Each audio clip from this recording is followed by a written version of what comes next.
So, Julienne, we are here today. We're going to talk about you. Thank you. Hello. How are you today? I am well. I'm happy to be here and being part of this experience with you. So I'm Well, ready for anything. I we think got I'm a ready New for anything. Yorker and a Texan. What could happen? What could happen? Yeah, I was reading some of the stuff. You've got some great content out there, and I was reading through some of it. And I want to throw a question to you, just to kind of open it up. Use your term about telling the story of you. You Mm-hmm. mentioned that as one of your, one of the tips about getting real. Be real, right? Be Mm-hmm. real, get results. So, give us a quick story of you. Tell me about you. All right. Born in Brooklyn, raised in Queens, New York gal, and fast forward, ended up in HR for many years after doing a bunch of different things. And sooner or later, I realized that I like telling stories at work and biographies because, as you know from your HR world, we have to find ways to get people to show up and listen. Yeah. And sometimes that requires feeding them, and other times, basically having some good conversations. But the story of me started when I realized I didn't really give that full credit that I thought when I was fully evolved, mature, professional, I would only speak in PowerPoint ease and bullet Right. points and everything. And a couple years back, I got feedback that the stories matter. The stories had people learning, laughing, paying attention, and engaging them at their work in a happier way. And it made life more fun. And once I got that feedback, it was like a gift because I really started to pull in other aspects of my world and just got comfortable. So started using more humor, writing, speaking, staying in stages in front of huge groups, looking at them looking at me, and just saying from the heart. So using everything about my background, having fun, and getting to meet people like you. Well, we have a common, I guess we have a common friend, Jerome, Jerome Duroy, Mm-hmm. Duroy. Um, I know. and I know that, obviously he's a big fan of storytelling, Yes. and you mentioned that same term. Did you have to, I mean, that's a deliberate act, though, to kind of sit down and write down your stories or kind of vet your stories to make sure that you've got somewhere that it's leading you somewhere. Was that the beginning of it? Did you just start going, okay, I've got some stories that I think lead to, could have some good life lessons in there, or could be relevant to people, or could land with people. It. I always learned with stories as a kid. I was very shy, introverted, so that's how I learned. That's how I listened. So fast forward when I became an interviewer and did a lot of recruiting to build teams. I basically had no budget most of the time to do anything constructive. So I Been there. used Yep. stories to teach the staff how to interview. But the most important part where I took a leap of faith was when I was interviewing candidates. And you know that traditional questions like, tell me about something you want to improve. Yeah. That's so canned, and everybody's ready for that. I tried something different in interviews. Basically, I shared um, a question that was my 2020 question.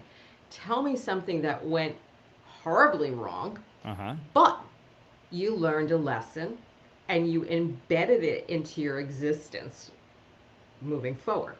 My example that I would share in the interview and got people to sit back and go, I can't believe you're telling me this, Wow. was my abysmal challenges recruiting talent when I was in retail at night in a very competitive market where I thought at some point they're breathing and living. How much trouble could they possibly get into in 2 hours?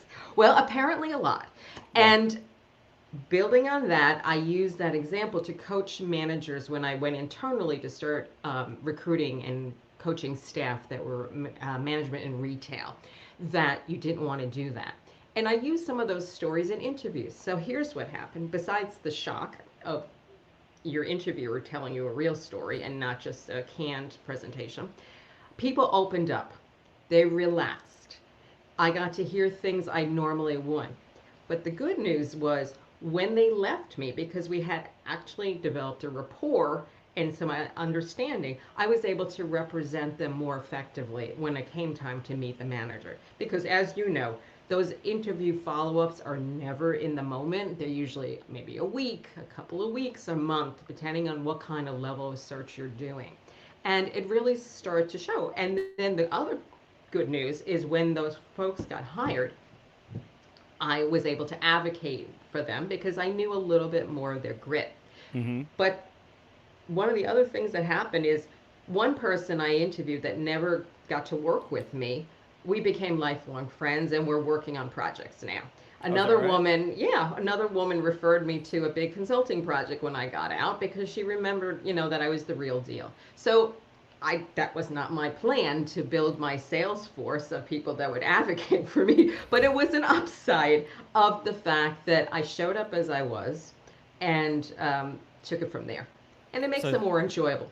well, that's enough. You're talking about authenticity, and when you are, you're the interviewer. You're usually 9 times out of 10, you're kind of in the power position. So Mm. the person is on their guard, and when you let your guard down, that gives Mm-hmm. them an opportunity. That's great. That's a great example of how you can do that. And Mm-hmm. I think a big part of that too is you mentioned you use humor. If you're self-effacing and you can show that, hey, I've been there. I've done some really stupid things, and believe me, I've got a whole list of those things. It does make people feel like, okay, I don't have to give a perfect answer here, or basically the perfect answer she wants to hear. I'm going to tell her Mm-hmm. the real stuff. And we look, it's a small world. I mean, I come from New York. It's millions of people running around on any given day commuting. It's a small world, and you meet people, you keep crossing paths. So you might as well try to be as respectful as you can and enjoy that rapport. Do we like everybody we meet? Do we agree with everybody? No, but just mix it up a little bit, and you'd be surprised where they show up again. So thank God. Uh, I love you here. I love hearing you say that because we could use a little bit more of that. I mean, we're so polar divides right now in so many different ways, and can we just chill out and respect the fact that we've disagreed with each other our whole lives and been able to get along. It's just we're in this pressure cooker now, and I think a lot of people have just lost the talent of being tactful, and we need to get back to that. So I love hearing you say that.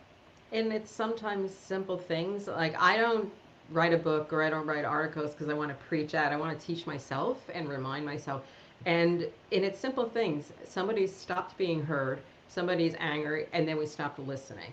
And I'm not saying I'm going to agree with everything you might say or somebody else, but if I can just wait, Mm-hmm. listen, and acknowledge. It's a step in the right direction Yeah.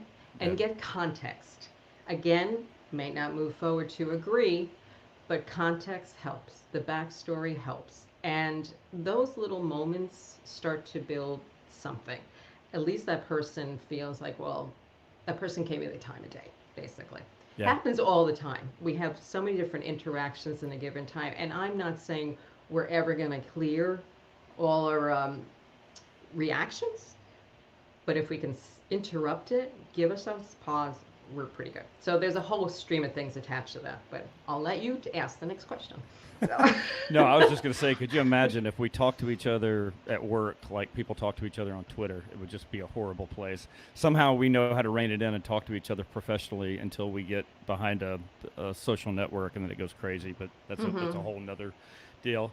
Okay, so you had this experience. You got into HR, and then at some point you decided, okay, I've got something here, or somebody maybe pointed it out to you. You've got something here, and it ended up in this playbook that you wrote, Learned It in Queens, which is what a great title, Learned It in Queens. I know. Look, Just like, I know. If I could say so myself, I know. No, that's great. no, it started off as an express. Okay, so I'll tell you the expression was always when I had common sense reaction to something was I learned it in Queens. Like it was like a no-brainer, not rocket science, common sense. And then it evolved because we're in a very sports competitive Yeah. type of country. You got to make it into a playbook because then it sounds like there's some practical things.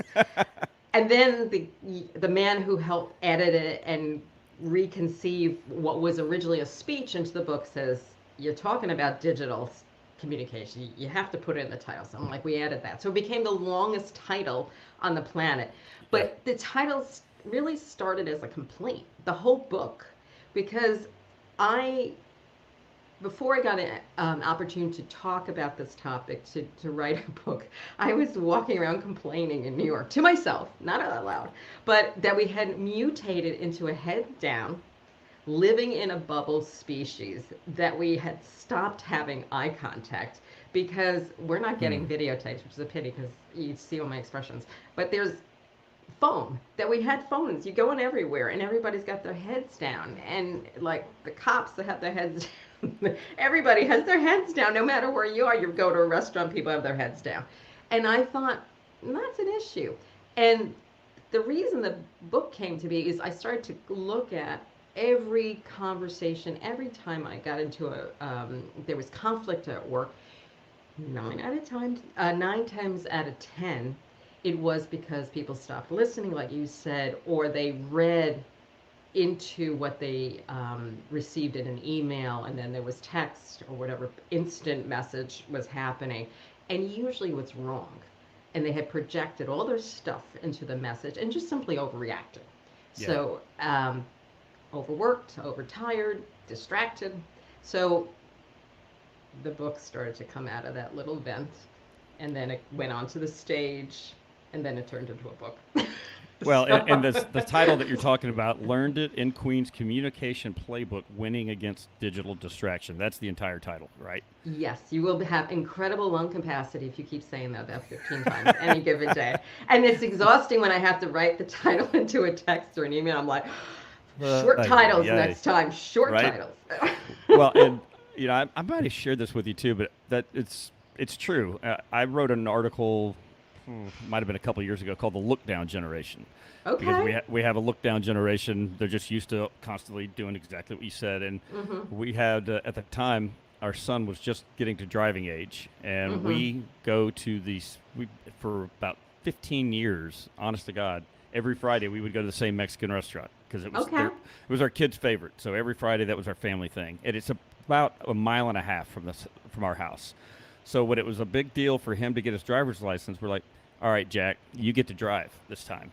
He had no idea how to get there Oh my because word. every time we had gone there, I mean, and it's 5 minutes. They couldn't for 5 minutes just look around and kind of take note of where we're going. They're constantly looking down. He had to GPS it, and we're just about going, "Oh my God," you know.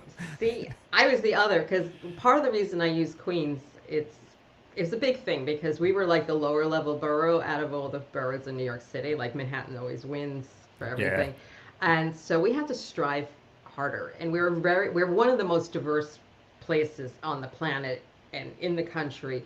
So we're always trying to figure out other people's languages. And I grew up with a lot of people that English was not their first language or their first generation. So it's quite a puzzle. And the boroughs are boroughs because it was all these farming communities that got smushed together and the roads don't make any sense.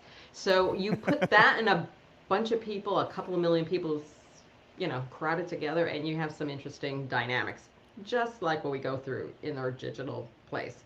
But like you said, but I grew up reading maps. I grew up having to figure it out because yeah. my parents didn't have a great sense of direction. So, I was a little kid sitting in the back of the car with a real paper map saying, Well, I I love gotta maps. find our way home. No pressure. I'm only 8, 9, 10, Oh God.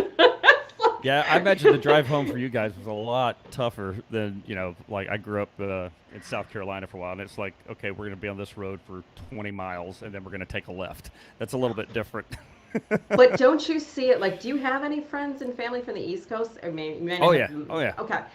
Do you notice, like, when it comes time to go to the airport, they're all like stressed because Oh yeah. they're so used to like having to build in like a whole half day or more to just get to the place. Never mind even check in and stuff. So we're all like a little over activated on any given day. Well, it's like an So. art too. I remember, if you know that great way to the airport, if you're from that area, I mean, it just reminds me Hmm. of a Seinfeld episode. It's like, no, you got to, it's like one of those things that Absolutely. if you know how to get there and you can do it in record time, you talk about that like you won a Super Bowl. So it's pretty funny. I've had that with cab drivers, and they get crushed. I remember one driver, he thought he knew a back way, and he was so proud of him. He was like, "You're gonna do X, Y," and he's like, "You know that route? That was his prize route that he wanted to share." I'm like, "Look, and I'm from here. I know how to go back roads, industrial sections. Get me there." So it's competition. We haven't, it's what we do. So let me ask you, because it's in the title, it's winning against digital distraction. What is something that we need to do to win against digital distraction? Is there like one basic rule that you can give us? There's a couple. First of Okay. all, we talked about keeping authentic. Secondly, to manage that little dialogue that's happening in our head that Uh we're huh. doing what's, in educational terms called transference, that we are projecting maybe another conversation, another personality onto that person. I see you, I may have had a run in with a Texan years ago, who knows? And then I'm Probably. already writing this script about how you're going to treat me. So we have to get it out of our own head. Secondly, we have things that happen that hit our buttons. A friend of mine a few weeks ago said, if it's hitting emotional, it's chances are it's hysterical and historical, and we have to be mindful of that and Mm. pay attention what hits our triggers, particularly if we're stressed. Like you and I are talking about mergers and all the changes we go through sometimes, and we're sleep deprived, preoccupied, and we're showing up in the moment not at our best and a little overextended. That's usually a trigger. So in the book, I make fun of things in very simple terms, and I liken the characters to be like those kids in the school year that are always bullying you or prompting to you to get into trouble. To Yeah. hang on to them when you're getting your buttons pushed, and take a moment and just take a moment. Other things you're talking about, it's not rocket science. Like, Yeah. put things in draft, get another perspective of what your voice sounds like. Um, Another good one is sometimes it's us. We did the wrong thing and apologize. Oh, Man come and on. man, no, I am serious. Like, we gotta man and woman up sometimes and pick up the phone. And the voice makes a difference. Yeah. The things you're bringing up, and there's a neural science behind it, but I didn't want to make the book all about science and theories. We don't have the visual and the auditory cues. When you send a text to me and you've done something incredibly inept, Yes. that's the time to pick up the phone. Yeah. So I can hear you stumbling over words, trying to grunt the words out, but at least you've made the intent of showing up for me. If you're telling me have a nice day and you send me a happy emoji after the session, that's cool. I'm happy. That does the trick. But the bigger the issue, the more you think you're disconnecting, time to pick up the phone. Now, in this COVID land that we've lived in the last 2 years, we've had the ability to at least see visual cues and a Mm-hmm. voice. So that's something. But the new luxury I'm giving people sometimes is even don't even have to be prepared for your close up, but good lighting and everything. Pick up the phone and just have a conversation. Walk around your yard, talk to me, work through things that way as well. So you have options. They don't have to cost you a lot of money. I'm never going to make a few million patenting this because it's common sense. Yeah. And to be curious also, take an interest in somebody. A few things. You and I have come out of environments where we're dealing with a lot of crises.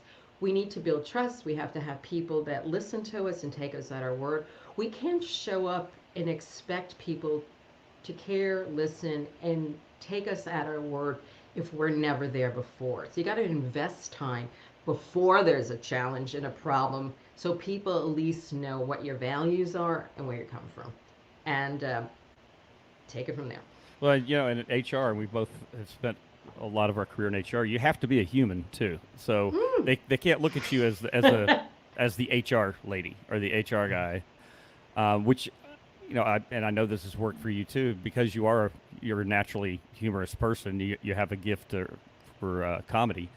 People love that because then you're not just the scary person. You're actually like their buddy that they know. And then there's going to be a time when that role will change, but at least you're approachable. You got to be approachable in HR. Otherwise, the only things you're finding out about are when it is a crisis. You got to be there on the front line, and sometimes that means, like you said, take an interest, be curious, Mm-hmm. go talk to people at all levels of the organization. I have a lot of metaphors or expressions I use, and one of the things I coach my coaching clients and groups when they're dealing is you have to visit people in their natural habitat once in a while. You can't just hide in your office. Now we've been in hybrid, situation or virtual, but when you get to creep out of your workspaces and travel to another floor, go show up. Go to their meetings sometimes in person. You don't Mm. have to do it all the time. It can be once in a while, and it makes sense. Bring a snack with you. people love, food.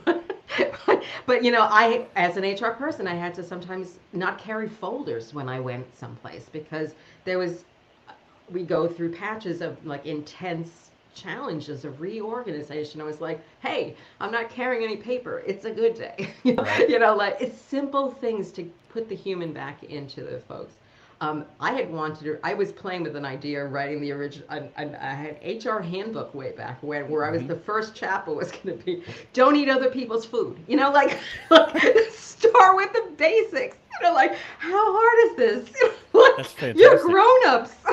grown-ups. Stop eating my You know. food, right? That So I mean, other, not mine, but others too. yeah. It's like, but it was but finding the humor, like you said, of the silly things can open up the door to do that.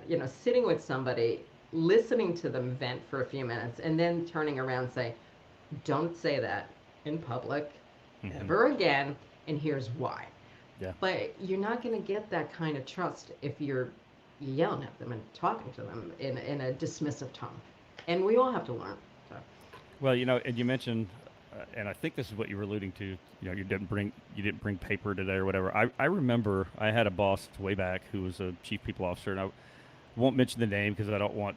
She was fantastic in a lot of ways, but I remember being in meetings though, and she wouldn't participate in the meeting so much. She would sit off outside of the table, not at the table, maybe off in the corner, and take copious notes the whole time. Mm. And that is not what I want to project. Mm-hmm. That, because every time somebody says something, you could see, kind of look over like, what the hell did I just say that she's writing down? And you don't want to be the company narc. You want to be somebody who's actually Mm-hmm. contributing to the discussion. And like you said, I've been in meetings, as recent as a month ago, where somebody said something horribly Mm-hmm. inappropriate. And after the meeting, I did just what you said. It's like, hey, you might have a little damage control to do here because let me tell you Mm-hmm. what you said and how it could be Mm-hmm. received. And this is what I'm going to recommend you do it and do it quickly. So just fess up. And they took the advice because they knew I'm doing this for your good. Mm-hmm. I'm not doing this. There's no formal warning or anything. I'm doing this because you might have some damage if you don't take care of it in a hurry. So it was a communication. It wasn't I wrote it down and then later tell his manager you need to talk to him and tell him he's got a first written warning for saying something stupid. Yeah. Or put it on their performance review 6 months Right. later where they 6 months have no later. clue and they're looking at, you need to change your attitude. Yeah. And you're like, excuse me? Well, Yeah. listen, there's tools, and that's why there's coaching, and we all need sounding boards and people to clear our minds and help us get out of our own way so we can be more effective leaders and coaches. And that's why I paid money to go to grad school to find out there were theories and people that were doing things that would help me, like group dynamics training and some things I'm getting certified as we speak about how we can get clear and maintain some objectivity and use different techniques to help people listen to us. You Mm-hmm. mentioned Jerome DeRoy at the beginning. We Yeah. collaborate in sessions sometimes in presentation clients. And one of the things that really appealed to me when I found out about the organization and introduced myself and got myself to their office where they had in Brooklyn a year or so ago was the fact that they have a dedication to listening and how they listen. The other thing is he didn't make me speak French in the interview, so it That's went nice really, of him. yes, That was thank nice you, of him. because I would have not, I wouldn't have been successful. I hid in language class quite a bit behind the biggest guy. That's So, funny. absolutely. So I'm going to use that. You see my background here, by the way. I've got my bricks, and I remember one of your pieces, and actually, I think in an interview you did with Jerome, you've got a brick background somewhere, don't I, you? I tried to have bricks today, but it wouldn't let me put my background up. Oh, I have a green screen. I've got the whole shebang lately, and I have my book cover, and I have bricks too, like you, and I was tweaking see, this around. is this is silk screen. Oh, you bought what Jerome did. See, I went for green screen like what you do in the Yeah. movies. That way I can pop in what works. Like I put the globe from the World's Fair for a couple of my author interviews and my book one. So I got Yeah, creative. one of my guests, Andre, he figured out how to do it. I have not found anybody else who's figured out how to do their virtual background yet, but I'm going to give that little piece of feedback to Squadcast because otherwise it's a great product. But Uh, Must you be had the mentioned. paid version because I'm on the free one right Uh, now. there you go. Hey, there you go. That must come with the price. Sorry, that's No, fun. you know what? Edit this out. No, no, it's funny. You get what you pay for, right? Uh, But you mentioned, and you were making an analogy. This is something you wrote about the bricks and mortar of conversations, about how mhm. you stack by stack, and how I think you were prior to like going on to be a speaking at a speaking event or something. You had the bricks and got this real interesting conversation about bricks, which I thought was really Oh pretty wow. cool. Yes, you have such a good memory. Yes, I was. I had a Brook background I was going to use on this conference I was part of in Missouri. Like I was still in my little room, but I was talking to the state of Missouri, and it as luck would happen, the person who was going to be my wing guy and facilitator in this conference was a landscaper and architect, and he started to look at my screen behind my unsplashed photo of brick wall and tell me all about the bricks, and I was like, you never know when somebody's going to have a connection and somebody's going to speak to them. But and I remember it was right before I was going on live Right. to the entire state of Missouri, and I'm thinking, I guess I'm going to be talking about bricks for the next 2 minutes. Like that's a different kind of warm up. I wasn't ready for that.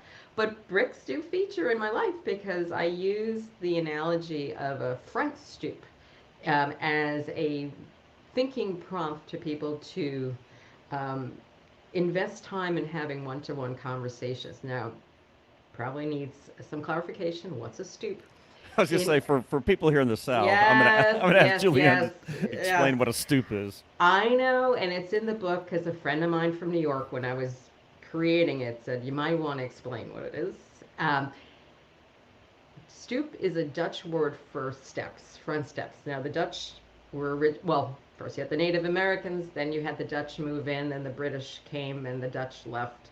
And then lots of things always change in New York, but out of all the things we kept in New York, we've kept the word for stoop and we use it in Brooklyn and Queens. So that's the Okay. history lesson.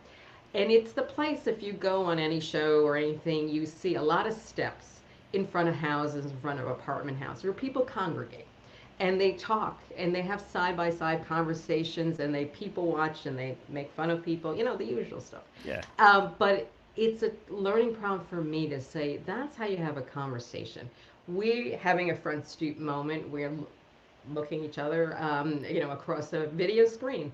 We're talking live, and it's a place to have a chance to laugh, to be spontaneous, not scripted. The thing about our digital communications, we're editing, we're scripting. Mm-hmm. I don't know what you're going to say next. You promised me at the beginning there were no crazy curveballs and hardball, but I am always keep my guard up a little bit. There's an element of surprise. Ah, But the you're from fact New that York. You're always going to be yeah, on I know. guard. I'm gonna You're, watch you like a hawk, or like a pigeon. But but it's about the spontaneity of that pause of something that you didn't come on to say, and then suddenly it's being shared. And I think that's the beauty of what I'm going for. Little moments that make a difference. And I'm telling you, these happen all the time. I'm talking to people in the state of, for some reason, I'm talking to entire states lately. It's not just a one conversation for a conference. Wisconsin, and I shared my brother lives there. I have connections to it, and she started to talk about how her father came from the Bronx, and I'm like, who knew? And he went from his family being working insurance to he decided to go to Cornell University and study agriculture and how to raise cow. I oh my mean, a gosh. natural career transition from Of somebody who course. grew up in an insurance family. And I need to find out more the next time I talk to her. But it's those little moments that connect us and make life interesting and fun. So, and teach us a whole heck of stuff.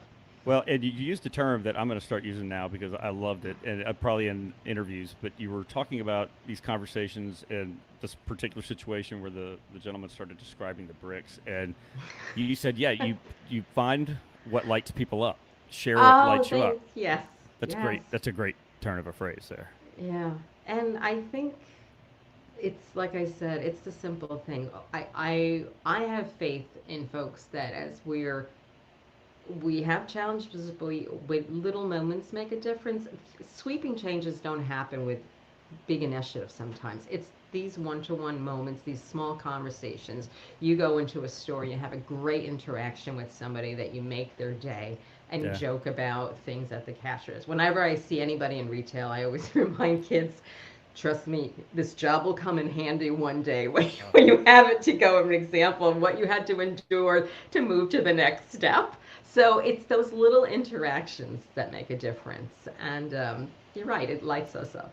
You know, when yeah. we're We have connecting, this. we light ourselves up. We do light up, and I think that when you do that, when you see that reaction from somebody, like you have actually impacted them and encouraged them. I was talking to Andrea Butcher, who's somebody else I've had on the show. She's another one that's about encouragement, these Mm-hmm. discussions, these authenticity, and when you see that you've had that impact on somebody, there's a lot of satisfaction for you, but there's a lot of power that we have to do that for people, and it's really easy to do. And we probably don't do it enough to it at the workplace. Our employees, they might not get that enough, especially in a virtual environment. That Mm-hmm. we're not having those, we're not lighting them up. We're not giving them the opportunity.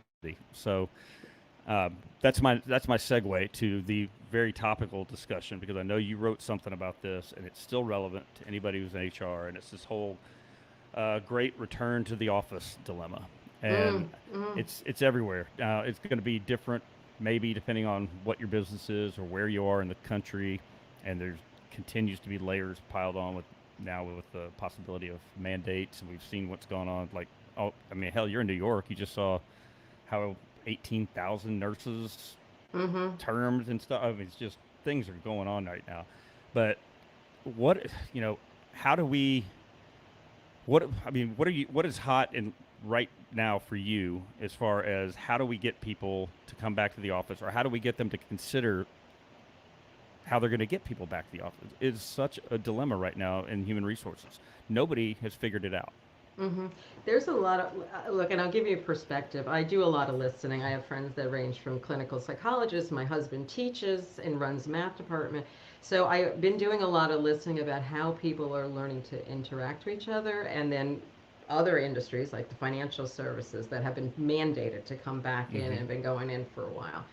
I do think we need to be realistic and set guidelines, but also treat people like adults to manage their stress. We already figured out we have done an incredible amount of work and living in our own homes with the backdrop of a lot of scenarios going on behind us. People have been managing elder care, children care, job changes, etc. To give it some time and give the expectation that, yes, I do think we benefit from being together. Now, I'm not going to romanticize this because when we were in the office, we would all drive ourselves crazy and sometimes complain we weren't getting a lot done as much as we hoped. But I do think we have to act like grown-ups and say, we have just been through a momentous, life-changing experience for all of us. Take it step by step and figure out, like good negotiations, what's the ask when somebody's requesting Mm. why they may need to still work at home. Give themselves the opportunity to be mature about it, be as upfront as they want to be, because sometimes everybody doesn't want to show every reason why, and take it step by step.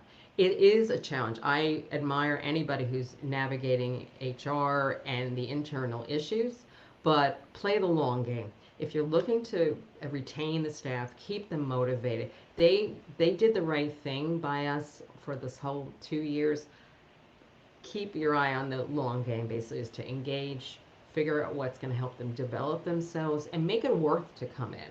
So I do think we can be a lot more disciplined about meetings, not just meetings in person for meeting's sakes. Plan and figure out what's important about that meeting. A why. Is it collaboration? Is it brainstorming around the table? Yes, that does benefit to be in person. I've done Mm-hmm. in-person events in the last, couple of months. Figure out what the upside is. Creating energy, creating trust, being able to turn to somebody to your side and making a comment, walk down the hallway and have an exchange. Figure out what the value add is and then figure it out. So hats off to everybody, and talk among yourselves. Chances are somebody is wrestling with the same issues. So give yourself permission to brainstorm with others and share information as well. Well, I'm gonna do a wayback machine here for you too, Mm. because this has happened. We've had this is a black swan event, obviously, but we've had a similar experience in our lifetimes with as it pertains to the workforce. And you remember we had the recession 2008, 2009, Oh yeah, yeah, yeah. and what a lot of companies did, of course, is they had to go through layoffs, and then they cut down to the bone, and they figured, okay, we can't cut any more people, so what we're going to do is cut the benefits that these people Mhm. have, and then we are going to maybe cut their pay a little bit, and then I mean they started hedging the bets, hedging the bets. Workforce comes back to work, recession turns around, the economy starts picking up, and more people start coming back. But a lot of companies, they did not build that goodwill. They didn't have, Mhm. they didn't, like you just said. God, I'm gonna have to write it down because I forgot exactly. I'll do it when I listen to this again. Okay, But great. we're putting money in the bank right now. How you treat your employees, Mhm. because when we do get a little bit more liberal about how we can bring people back in the office, and maybe I don't want to say normal, but when things start normalizing a little bit, companies that treated people well during this time are going to be the companies that really thrive. Mhm. And that's, I think you and Jerome had some article together about recruit, Mhm. rehire, and retention. Which is Mhm. a great way to think about it. You need to treat those people that are with you now really good, because talent is scarce right now, and they're going to Mhm. have options. They might not have options right now because everybody's maybe a little scared. They don't want to start a new job in the middle of what's going on. But when things lighten up, like this is what happened towards the end, as we approached 2020, people's turnover started skyrocketing. Tenure went down because employees were like, okay, now times are good. I'm going to go someplace where they treat me well. Yep. And this is the time to do it here. If you're in HR, you got to keep, like you said, keep your eye on the ball. It's a long game. And I think that's real good advice for anybody in HR right now. I'm glad you brought up the dates because we sometimes are very dismissive of the up and coming generations, and we have been doing it, whether it was Gen X and before, all the different groups that have Yeah. come up.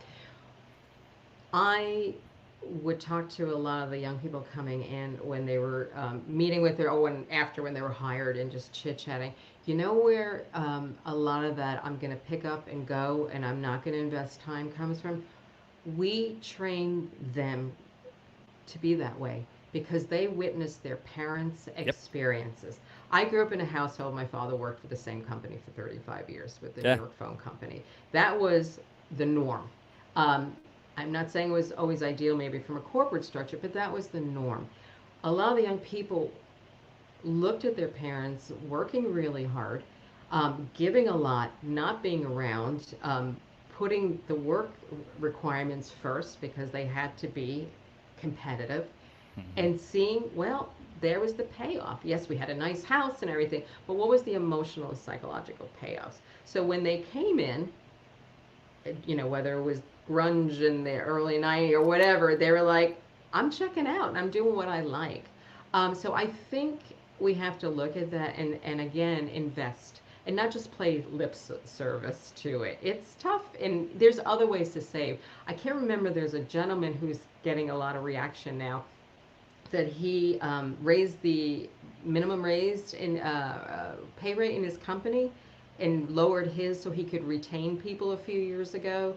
And Mm. then when times got tough, people did take the cut and they didn't lose anybody and their business was thriving. So that can be a little incendiary example, but if you Google him, I wish I could come up with his name right now, but he's getting some interesting press that he defied the typical reasoning that's out there, and he came out ahead on a few different levels. So I think getting creative, brainstorming, and figuring out different ways to save. We invested a lot of talent, and then that's the first thing to go. And somebody else is benefiting from it. So Yeah. retrain, repurpose, maybe move people into different roles. We have a lot of brain drain where we're not doing knowledge management. I've worked with companies where a lot of talent and senior technical skills walked out the door and Mm. nobody grabbed it. And we end up spending more money hiring them back. Well, and I had a talk that I used to give called "We're All Millennials Now," and this is before this all, Oh, everything fell out of the sky like this. But it mm, was because, like you said, that generation, they millennials, they catch a lot of heat because they were everybody said, well, they're coming in talking about what they want, and they're not going to give extended effort if they don't want to, stuff like that. And it's like, for the exact reason you just mentioned, because they realized what maybe our parents' generation and some of us didn't realize is your company doesn't love you. Okay, Mm-hmm. that they're not your caretaker. When Mm-hmm. things get tough, they're a living organism. They're going to do what they have to do to survive. So we all started picking up those habits. That okay, you know what? I can demand some work-life balance or harmony. Mm-hmm. You can leave and go to a different employer that'll treat you better. It's not the company's not going to be your caretaker. So we all started maybe picking up some of the things the millennials showed us, because before that you got a job, you stayed at that company as long. Remember how bad it was if you had jumped jobs? I If you know. saw somebody's resume, oh my God, you've been at 3 companies the last 5 years. Are you a jumper? Now it's Mm-hmm. like if you've been at one company for 12 years, people look at it, you're like, oh wow, you really don't know much about what's going on because you've been Mm-hmm. at that one little staticky place. So things change, Mm-hmm. and in a heartbeat. It's interesting you say because I've worked in different cultures where 10 years was considered they were just getting started, they were newbies, and that just bent my head backwards, and I was like, oh my lord.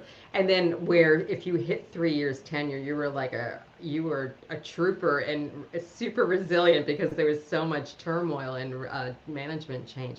But one of the things I think will be interesting to see, particularly in metro areas, is where the commutes are tough. Like way back when I was Mm. going into an organization, sometimes I was at my desk at 7 in the morning, and with I lied to myself how long my commute was. I told myself it was an hour till I did the math afterwards and realized I'd been traveling for 2 hours. Like I had discounted the car ride, the parking, the walk to the office across Midtown. I was Ugh. like, where did you get an hour? But Soul what? crushing. Uh, but when I went to, I did facilitated a story-based workshop about team building and communication this week. This not weekend. I'm sorry, this summer. Um, One of the comments came up from the group that people were hearing back from their kids, their little kids who were quite wise, to say, now that you're thinking about going in, are you going back to your same habits and we're not going to see you and Mm-hmm. you're going to be traveling all the time or commuting all the time? Can't you stay home a little bit? And they were being realistic to saying, are you really going to go back? And I don't know if everybody's going to want to go back to the 5 and 6 days soul crushing commutes if they No, can avoid it. I Like the could. ones you don't see your house in the daylight Yeah, till you have a vacation, you realize, wow, I have good lighting here. I never knew. It's like, it happened. It's like I have brilliant lighting. I just never saw it. So. I did that for 11 years with the company that I was with. Same type of thing, and the thought of it now makes me queasy in my stomach. I don't think. I mean, if we had been locked down for 3 or 4 months, the companies would have had everybody back. Mm-hmm. Now I think the genie's out of the bottle. And there's some companies that are either big enough or successful enough they can draw lines in the sand and they can say no, this is the way it Mm-hmm. is. Okay, you're going to have you can do what you want to do, Amazon, but your employees are not going to be real happy. But there's a lot of other companies, mine included, that are never going back to that. There'll be Mm-hmm. some sort of hybrid, some sort of combination because people have seen the benefit. I mean, there is benefit to both. Uh, Mm-hmm. you do want to have a reason why you have people back in the office and those sidebars, those hallway conversations, Mm-hmm. those types. It's great, but the thought of, I mean, now that when we start thinking about maybe we're going to go back to 3 days in the office, people are like 3 days. I mean, your perspective changes in a hurry, and one of the things our employees still to this day, when we do our little surveys, our pulse surveys, first question is going to be, y'all aren't going to make us come back yet, are you? You're not going to make us come back. Mm. And so it's not going to be something you can just do and not expect there to be some sort of major reaction. And I'm not being naive because you're saying I want to come back a day and you're the boss and you want to have a Yeah. meeting in person and those other 3 people were hoping that was the day. Like, so I'm not being naive. And if you have a smaller department, if you have a lot of folks, great, maybe that works. But, and especially in HR, you have onesies and twosies, that at some point you want to just gather them around. But figure out what works and maybe give certain ownership to the departments too, because like you used to say in retail, one size does not fit all, and be creative and figure it out. And just keep asking what questions. So your questions are important to say that chances are there's more than one person that's struggling with that. And the more Yeah. you can call out and keep it real and, pinpoint solutions that make sense for you and your department alone, so be it. Good, Well, good. and that brings us back to the ultimate point of, I think, your book and what you're talking about is these conversations and these connections, communication with people. Now more so than ever, because you do need to find out what's in people's heart right now, and make Mm-hmm. sure that you're being proactive about it too. And because Mm-hmm. we got pulled into everybody's home now. We know Mm-hmm. more probably about people's personal lives than we ever did before. Good Um, point. and you need to be respectful of that and realize that, yeah, when you flip a switch and say come back, I think you mentioned this earlier. What now do they have they just left if they have to be pulled out of that environment? Because I'm doing that. We're taking care of my mother, and I've got kids, Mm-hmm. and we've got the whole thing. It's a heavy load. It's a Mm-hmm. heavy load. And that's why I use, like, Jerome and I and others use storytelling in our work. Not, well, sometimes it's amusing and it's an anecdote, makes somebody laugh, and the humor makes them recognize, helps them recognize something in themselves. But when we use narrative, we get to talk and connect on in a much richer or authentic level and teach staff. So Mm-hmm. again, tell why something's happened or what lessons learned, a great opportunity to come together and do a knowledge exchange and a learning that you can benefit. So I think you're onto something there with, you know, when we come together, when we communicate, make it something substantial that we can all benefit from. Well, Julianne, I'm gonna let's wrap this up by reminding people the name of the book, and it is available on Amazon, right? Yes. With your Amazon and on my website too, J. Ryan Partners. So together, come on, you've been practicing. You're going to say it. yes, learned it in Queens Communications Playbook, winning against digital distraction. Excellent job there. Thank you, You thank you. get you get A+ there for that. Awesome. Now, what's next for you? Are you going to be speaking anywhere soon, or do you have another book coming out? Do you have anything that's top of mind for you?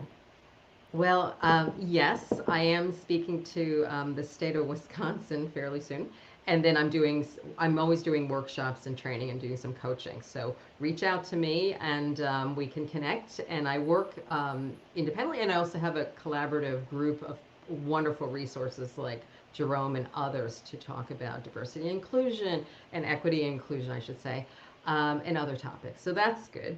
The I've been recording me saying I'm going to write another book. Maybe not this year, but it'll have food in it because in Queens you got to eat. You got all this Ooh, food. So 5 times I've said this, so that means I have to commit to you got this. to do it. I got to do it and get out there and people. I miss performing in front of people too. So I've had a Yeah. few tastes of it. Then nothing beats being in an audience and getting to see people and feel their energy. I do a lot of Zooms, but having an audience muted is not the same thing. It's like permanent psychotherapy, like you Yeah. just sit there and talk to yourself. And emojis are great, but they don't quite cut it. So I'm so looking forward to the moment we can get more into the in person and having fun and chat among ourselves too. Well, somebody like you that's got this energy about him, you got to be in front of people. I mean, I it's know. it's palpable. I'll tell you what. So you say hi to Wisconsin for me. Tell them I Oh, said what's okay. up from down here. Okay. And Okay. I'm going to put your LinkedIn connection. I'll put your website in the show notes. We'll get all that so people can reach out to you. And I'm just real glad we've got a chance to make a connection. I'm going to thank Jerome for that because Oh, I absolutely. found you by looking through some of his comments. Like, wow, humorist, edu entertainment. Is that what it was? Edu entertainment. Yes. I mean, you are a Humor with purpose. humor with purpose. You got a way with a phrase. Like I love it. Okay. And You've I'll been send great. more people your way because I'm thinking we know people. We're from New Yeah. York. We've got connections. Well, you're good people, as we Thank say you, here. thank So you, thank you. it's my pleasure to have you on, and well, you'll have to come back again, especially if you get this second book going. Oh, now I gotta hurry. I know. Okay. All Okay. All right, right. Julian. Have a great Cheers. time. Bye Take bye. care. Thanks a lot.